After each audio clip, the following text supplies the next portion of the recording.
I want to take a minute and talk to the investment community, especially the private lenders out there who are lending money to real estate investors and or to homeowners even, because there's some things that I think you have to know that many are missing. And that is, what is the rate that I can actually charge my borrower? If you do things wrong, we get into a thing called usury, which can be of great effect to both the private lender and or the investor. So a quick example, at least here in Texas, might be you're making a loan to someone for $20,000 and you don't want to just make a $500 or $1,000 interest rate fee over a period of time. You want to make a $5,000 profit, but you give them a 3-month loan or a 4-month loan maybe and want to get back. And you and your investor have agreed to that. Well, at least here in the Texas marketplace, that becomes usurious because the interest rate, that flat fee being charged, you have to learn how to calculate it into a legitimate interest rate over a 12-month period of time.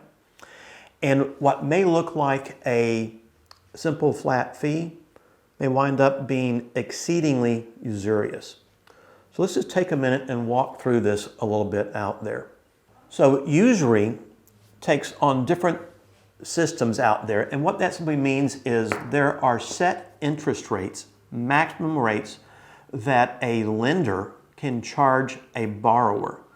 Texas has distinct usury laws. For instance, in Arizona, you may not have them. It's whatever the borrowers and the lenders agree to within certain reason. Other states all may have different rules and regulations also, so it's very important to talk to someone who's knowledgeable about lending in your state. So find that knowledgeable attorney who understands your finance code to make sure the terms, conditions of what you're lending on do not put you into harm's way.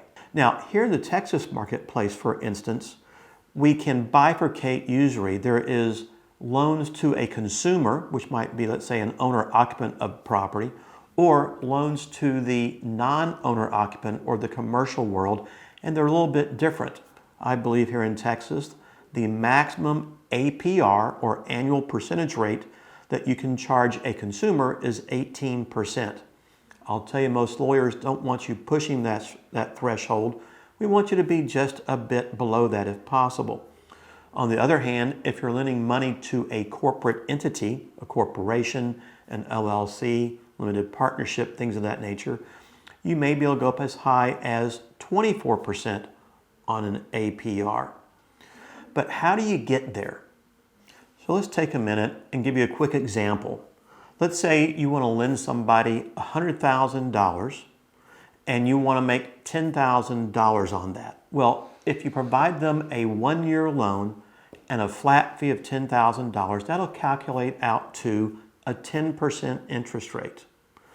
But if your loan has a term of, let's say, 6 months, so the entire amount comes due and payable in 6 months, and you want that same $10,000 fee in that same time frame, that is now a 20% interest rate being charged. So if you're lending to a consumer, that becomes very problematic. But let's say you're lending to them on a 3-month basis. Well, now you got to take that $10,000 flat fee, multiply it by 4, you're now going to be at probably a 40% interest rate. And so that loan becomes usurious. Now, it's never a problem until it becomes a problem. And I know that parties agree to do things of a certain nature. But at any time during the course of the loan, the borrower, if the loan is usurious, can file a lawsuit against you because of that. Even after you have paid off the transaction, I believe the borrower, for a period of 4 years after the loan has been paid off, can also file suit for usury. So it's important to know that just because the loan is paid off, it doesn't go away. And so you don't want to get into this situation up front if you don't have to. If your loan gets into a usurious scenario I'm in hopes that the paperwork you've executed with your borrower gives you the opportunity to recast the loan and change it. Now, here in Texas, the law does provide the lender the opportunity within 60 days to what we call recast the loan, meaning readjust the interest rate down below a usurious rate. Oftentimes that might be at a much lower rate though than what the lender ever wanted to lend the money at. So the most important thing is to understand what usury is so that you can charge a substantial interest rate, 18%, maybe 20% of an interest rate.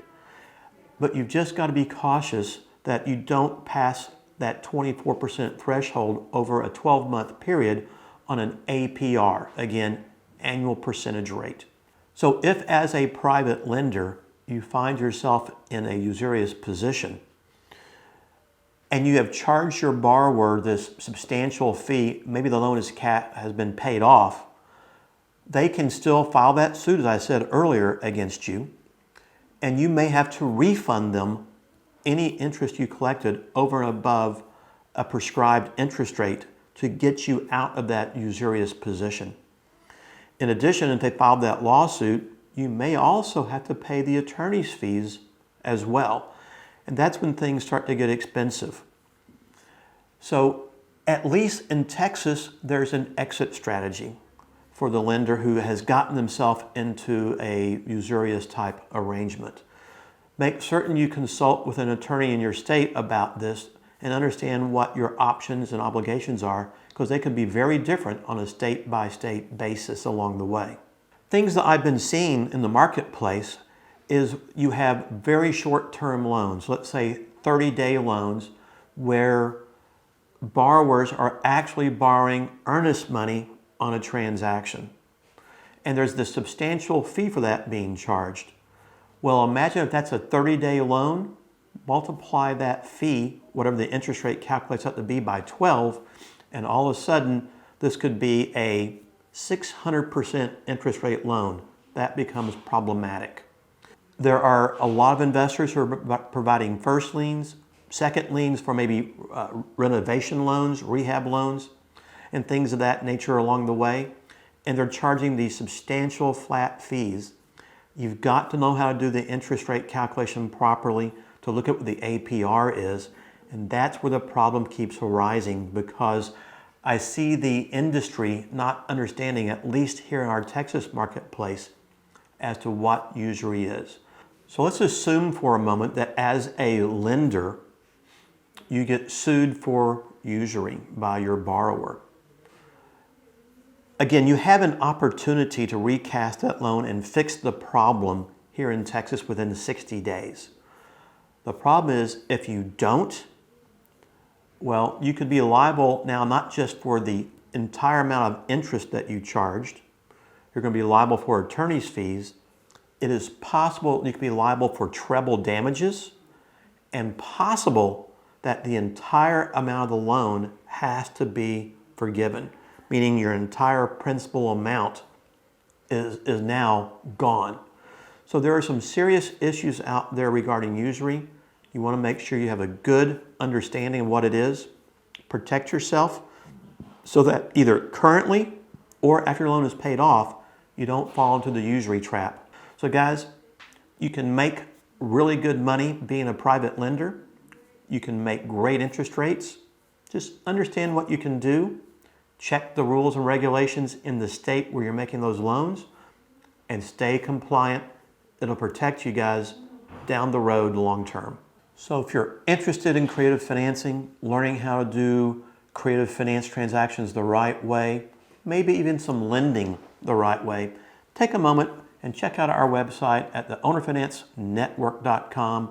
If you get a moment, take a moment and like this video as well. We'll look forward to seeing you guys next time.